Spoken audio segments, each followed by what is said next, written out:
Kasih karunia dan damai sejahtera dari Allah Bapa kita dan dari anaknya Tuhan Yesus Kristus menyertai kamu sekalian. Amin. Shalom saudara-saudari, sahabatku terkasih di dalam nama Tuhan Yesus. Firman Tuhan yang menyapa kita hari ini, hari Rabu tanggal 5 Februari 2025, tertulis di dalam kitab Mazmur pasal 6 ayat 2. Mari sahabatku, kita simak dan renungkan firman Tuhan yang menjadi kekuatan dan inspirasi untuk menjalani hari ini. Demikian.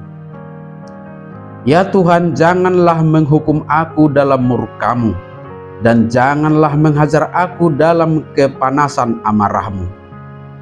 Ale Jehovah unang uhumiyahu di bagasan rimas-Mu, jala unang azariau di bagasan parpiar ni muruk-Mu. Demikian firman Tuhan.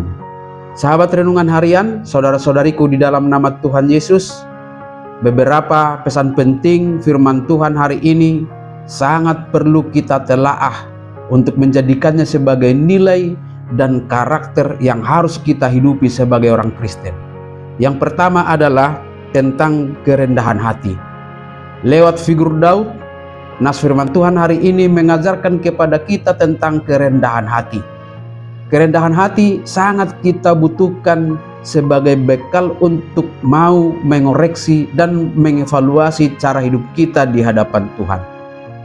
Mengevaluasi diri tentu menjadi fase yang sangat penting bagi kita untuk mengetahui bagaimana perilaku kita, yang apabila kita mendapat diri kita melakukan kesalahan, maka pasti akan memunculkan penyesalan. Dan ini dimungkinkan terjadi jika kita memiliki sikap rendah hati. Daud mengalami hal yang demikian. Dia menyadari kesalahannya, dan atas kesadaran itulah dia datang kepada Tuhan dalam kerendahan hati dan memohon agar Tuhan tidak menghukumnya dalam murka atau menghajarnya dalam amarah. Kerendahan hati inilah sebagai langkah awal yang membuat kita memiliki keberanian untuk mengaku dosa dan merasa layak menerima hukuman. Kemudian yang kedua, sahabatku semua, firman Tuhan juga mengajarkan kepada kita untuk memiliki keberanian datang ke hadapan Tuhan.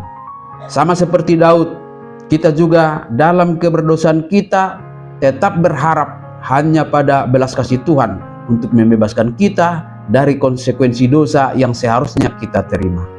Keberanian ini tentu didasari pada sifat Tuhan yang adil, sekaligus penuh kasih dan pengampun. Ketika kita berdosa, memang ada kalanya kita merasa takut akan hukuman Tuhan.